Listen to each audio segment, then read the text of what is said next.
xildhibaanad u dhalatay dalkaasi Jabuuti ayaa waxaa loo doortay madaxweyne ku-xigeenka labaad ee baarlamaanka qaaradda Afrika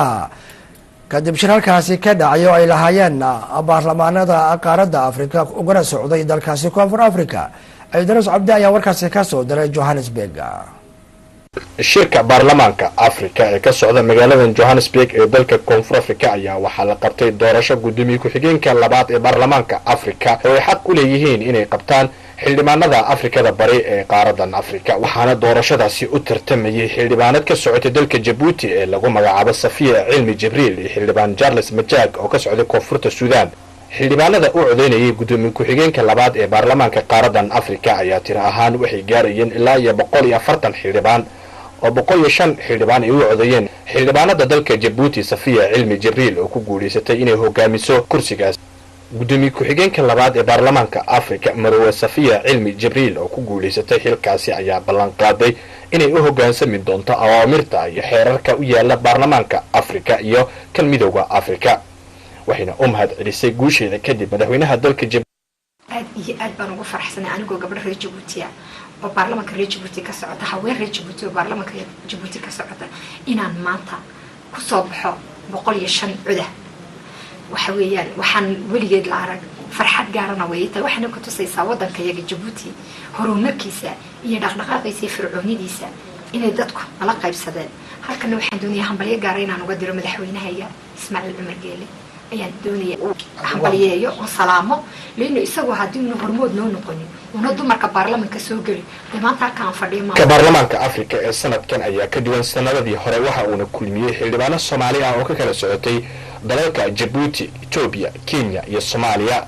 waxayna guusheeda kadib u hambalyeeyeen xildhibaanadan ku guuleysatay inay noqoto gudoomiye ku-xigeenka labaad ee baarlamaanka qaaradan Afrika Marwe Safiya Cilmi Jibriil. waa kuwan xildhibaanada Soomaalida ah ee u hambalyeeyay xildhibaanad Safiya Cilmi Jibriil guusheeda kadib.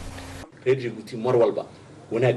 iyo firfircooni iyo wajhi wanaagsan bay leeyihiin maantana wixii aan shalay beeranay yaa maanta noo soo noqday oo gabadha walaashaya foodka wanaagsan ay ku soo baxday hambalyaan leenahay waa food in doorasho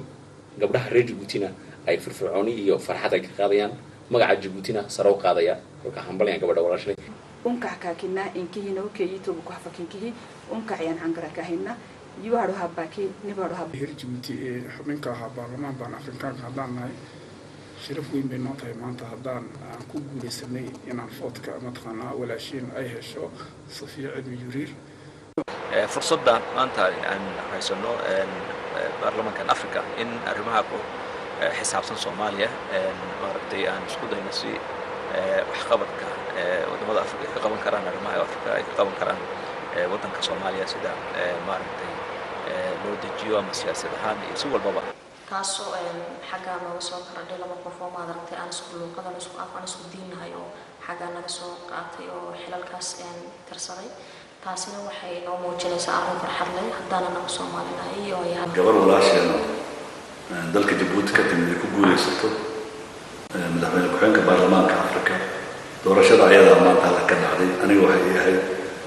guul bay ahayd Soomaaliya guul bay ahayd ولا Djibouti guul khaas ah waay iyo umada Soomaaliya ku hadasha aniga ka cadcazahana maadaama ana jabat Eastern Caucasus gabadha ayada maadaama ay Caucasus ka timid ama gobolka ka timid inay ayadu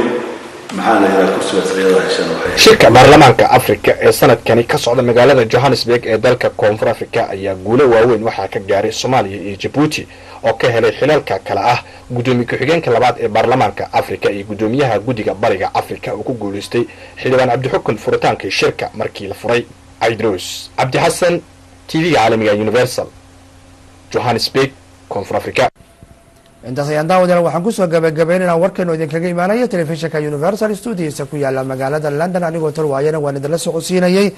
intaan warkan warka xiga haddii Allah wada la ogolaado aan mar kale daawadayaal ku kulmi doono aniga iyo inta kala qeyb qaadata waxaan idin leenahay wassalaamu calaykum waraxmatullaahi wabarakaatuh.